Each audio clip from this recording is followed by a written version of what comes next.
आप हार चुके हो, टूट चुके हो, कोशिश करते करते थक चुके हो या अंदर से मर चुके हो, इस बात से दुनिया को घंटा फर्क नहीं पड़ता है और ना ही पड़ेगा, क्योंकि तुम दुनिया की नजरों में एक लूजर से ज्यादा कुछ नहीं हो। ना तुम्हें कोई जानता है ना पहचानता है। ये दुनिया तुम्हारे लिए तालियां तब बजाएगी जब तुम वापस खड़े होकर अपनी सफलता का झंडा गाड़ोगे। तो अगर तुम एक लूजर की तरह नहीं बल्कि एक विनर की तरह जिंदगी जीना चाहते हो, तुम चाहते हो 2025 तुम्हारी जिंदगी की कामयाबी का साल हो, तो तुम्हें कमबैक तो करना पड़ेगा। और ये कमबैक कैसे होगा, इसके 5 रूल्स मैं आपके साथ शेयर करूंगा। लेकिन उससे पहले हम ये जानते हैं कि असली कमबैक होता क्या है। तो कमबैक का मतलब होता है अपनी हार को एक रोमांचक जीत में बदलना, जिस तरह से विराट कोहली, बॉबी देओल और शाहरुख खान ने किया। इन्होंने अपने डूबते करियर को एक नई उड़ान दी और ये साबित कर दिया कि अगर कोई इंसान कुछ करने की ठान ले तो फिर उसे दुनिया की कोई ताकत नहीं रोक सकती है। तो चलिए इन तीनों सितारों की स्ट्रगल भरी जर्नी पर थोड़ा नजर डालते हैं और इनसे सीखते हैं कि आखिर कमबैक होता क्या है। नंबर 1, विराट कोहली, जिनको इंडियन क्रिकेट टीम का किंग कहा जाता है, जिनकी ताबड़तोड़ बल्लेबाजी के सामने अच्छे अच्छे बॉलर्स की हवा निकल जाती है, जिनकी एक झलक के लिए फैंस पागल हो जाते हैं, जिससे इंस्टाग्राम पर 270 मिलियन से भी ज्यादा लोग फॉलो करते हैं। इस चमकते सितारे की लाइफ में भी एक ऐसा उतार आता है जो इनसे इनका सब कुछ छीन लेता है। फैंस का प्यार, सेल्फ रिस्पेक्ट, यहाँ तक कि इनकी कप्तानी भी। बात है 2019 सेमीफाइनल की, जब विराट कोहली अच्छा परफॉर्म नहीं कर पा रहे थे तो लोग इनकी बुराइयां करने लगे। ये बातें विराट को चुभती थी, लेकिन वो कुछ नहीं कर पा रहे थे। 24 अक्टूबर 2021 जब भारत और पाकिस्तान की टीमें T20 वर्ल्ड कप खेलने के लिए दुबई आए हुए थे। अब तक का रिकॉर्ड है कि पाकिस्तान भारत से वर्ल्ड कप में हारते ही आया है, लेकिन अब की बार बाजी पलटने वाली थी और पाकिस्तान ने भारत को पहले ही मैच में 10 विकेट की शर्मनाक हार के साथ ऐसा झटका दिया जिससे वो आसानी से उभर नहीं पाए। इस मैच को हारने के बाद लोग कहने लगे कि ये कप्तान नहीं, कप्तान के रूप में एक पनौती है साला। लेकिन विराट ने हिम्मत नहीं हारी। फिर कहानी में एक ट्विस्ट आता है जब T20 वर्ल्ड कप में एक बार फिर से भारत और पाकिस्तान का आमना सामना होता है और इस मैच में विराट कोहली अपने आप को साबित करने का कोई मौका गंवाना नहीं चाहते थे। लेकिन इस मैच में भी भारत की परफॉर्मेंस कुछ ज्यादा अच्छी नहीं थी। 85% चांसेस बताए जा रहे थे कि इस मैच को पाकिस्तान ही जीतेगा, लेकिन फिर कोहली ने अपना विराट शिकंजा कसा और मैच को एक अलग ही डायरेक्शन में मोड़ दिया और सिर्फ 15% चांसेस के साथ मैच को जीतकर ये साबित कर दिया कि कोहली के अंदर अभी विराट जिंदा है। वर्ल्ड कप 2023 में विराट कोहली ने सचिन तेंदुलकर के वर्ल्ड कप में सबसे अधिक रन बनाने के रिकॉर्ड को तोड़कर एक नया रिकॉर्ड बना दिया, जिसको देखकर फैंस ने ये बोल दिया कि कोहली कप्तान के रूप में पनौती नहीं है बल्कि चुनौती है। इसको कहते हैं कोहली का विराट कमबैक। नंबर 2,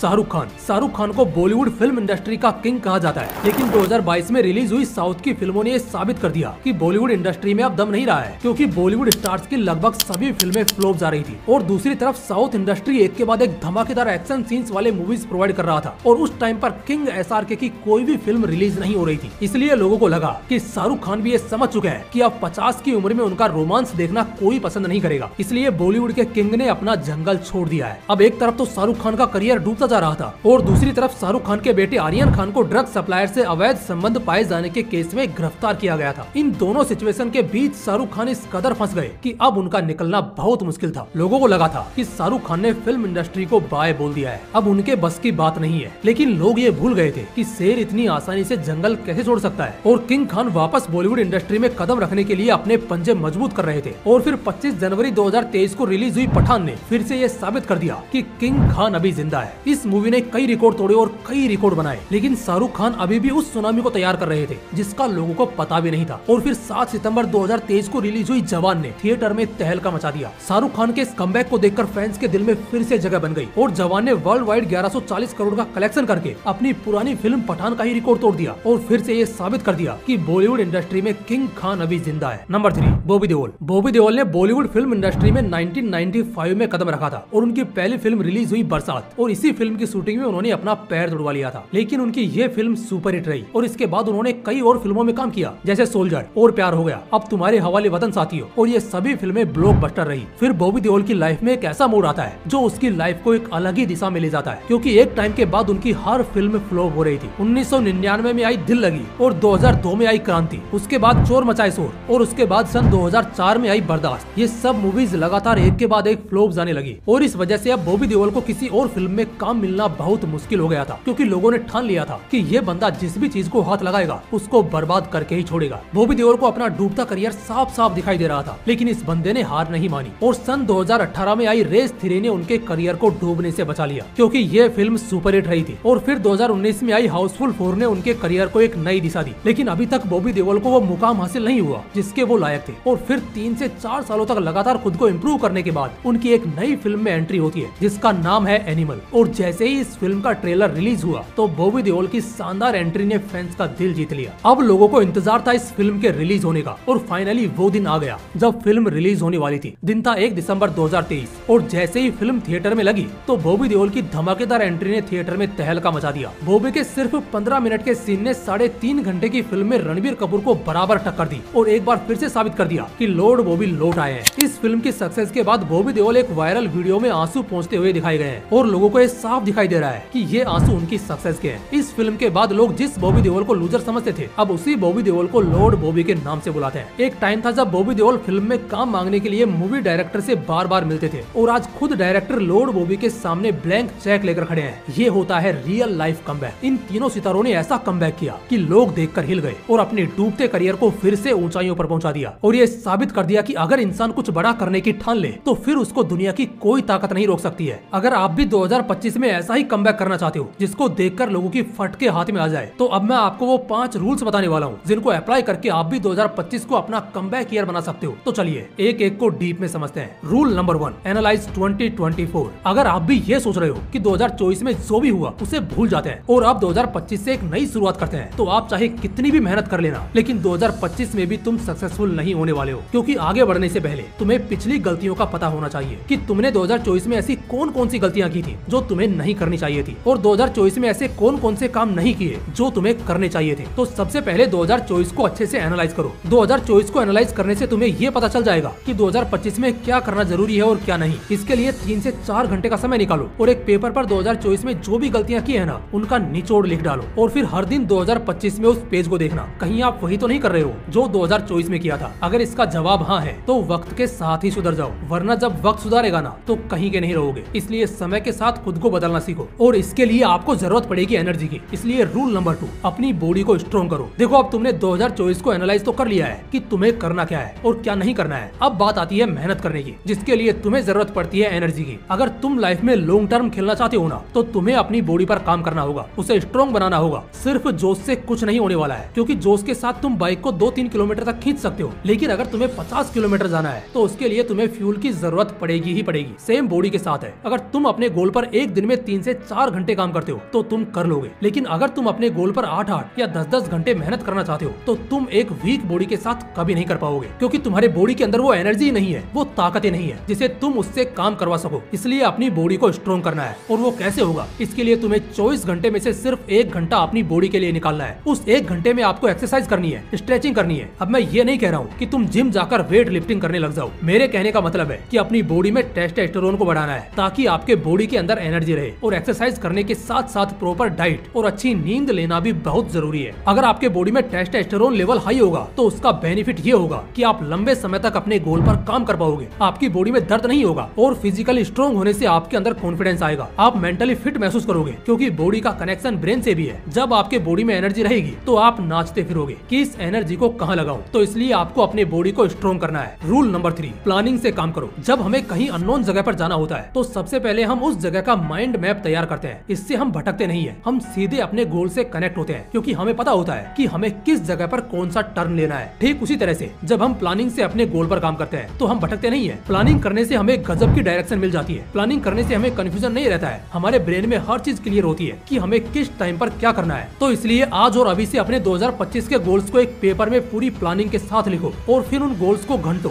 महीनों और दिनों में डिवाइड कर दो। एक दिन में क्या करना है उसकी एक अलग लिस्ट बनाओ, एक सप्ताह में क्या करना है उसकी एक अलग लिस्ट बनाओ, और एक महीने में क्या करना है उसकी एक अलग लिस्ट बनाओ। और इन सबको मिलाकर आपको वो अचीव होगा जो आप 2025 में अचीव करना चाहते हो, क्योंकि अब आपके ब्रेन को अच्छे से पता है कि उसे किस टाइम पर क्या करना है। और आपके साथ जो ये होता है ना कि शुरुआत में तो आप पूरे जोश के साथ मेहनत करते हो, लेकिन बाद में किस डायरेक्शन में चले जाते हो पता ही नहीं चलता है। अब वो नहीं होगा, क्योंकि आप हर दिन अपने आप को ट्रैक कर पाओगे कि आप किस डायरेक्शन में जा रहे हो, क्योंकि आपके पास हर चीज की कंप्लीट प्लानिंग है। और ये सब करने के बाद आपको करना है हार्ड वर्क। इसलिए rule number 4, 100 hours of hard work every week. अगर आप कम टाइम में लोगों से ज्यादा अचीव करना चाहते हो तो आपको लोगों से ज्यादा मेहनत भी करनी होगी। जहाँ पर एक नॉर्मल इंसान वीक में 30 से 40 घंटे काम करता है, वहीं पर आपको वीक में 80 से 100 घंटे काम करना होगा, तभी आप लोगों से आगे निकल पाओगे। अगर आप सप्ताह के 80 से 100 घंटे काम करते हो तो लोग जिस गोल को अचीव करने में 1.5 से 2 साल लगा देते हैं, आप उस गोल को सिर्फ 6 महीने में अचीव कर लोगे। तो 2025 में खुद को पूरी तरह से खपा दो और ऐसा कमबैक करो कि लोग देखकर हिल जाएं। और ये सब होगा कंसिस्टेंसी से। जी हाँ, रूल नंबर 5 कंसिस्टेंसी। मैंने जितने भी रूल्स बताए हैं ना, उन सब में ये सबसे पावरफुल रूल है, क्योंकि अगर आप उन बाकी रूल्स में कंसिस्टेंसी नहीं रख पाओगे तो उनका कोई मतलब नहीं है। जब तक आप लाइफ में कंसिस्टेंस नहीं रहोगे तब तक आप कुछ बड़ा नहीं कर पाओगे। इस दुनिया का यूनिवर्सल लॉ है, इसे न्यूटन का 4th नियम समझ लो। इसलिए लाइफ में जो भी करो, जिसकी भी शुरुआत करो, उसे खत्म भी करना सीखो। और उसे खत्म तभी कर पाओगे जब आप उसमें कंसिस्टेंस होकर काम करोगे। अगर आप अपने फील्ड के बेताज बादशाह बनना चाहते हो तो आपका उस फील्ड में कंसिस्टेंस होना बहुत जरूरी है। तो गाइज, ये थे वो 5 रूल्स जिनको अप्लाई करके आप 2025 में ग्रेट कमबैक कर सकते हो। इनमें से एक एक रूल लाइफ चेंजिंग है, इसलिए इनको अप्लाई जरूर करना। और हाँ, सिर्फ वीडियो देखने से कुछ नहीं होता है, नॉलेज लेने के साथ साथ उनको अप्लाई भी करना होता है। बाकी अगर ये वीडियो आपको अच्छा लगा हो तो उम्मीद करना आगे मैं इससे भी अच्छा कंटेंट आपको देने वाला हूँ, तो चैनल को सब्सक्राइब जरूर कर लेना। बाकी फिर मिलते हैं इसी तरह के एक और इंटरेस्टिंग वीडियो के साथ। जय हिंद,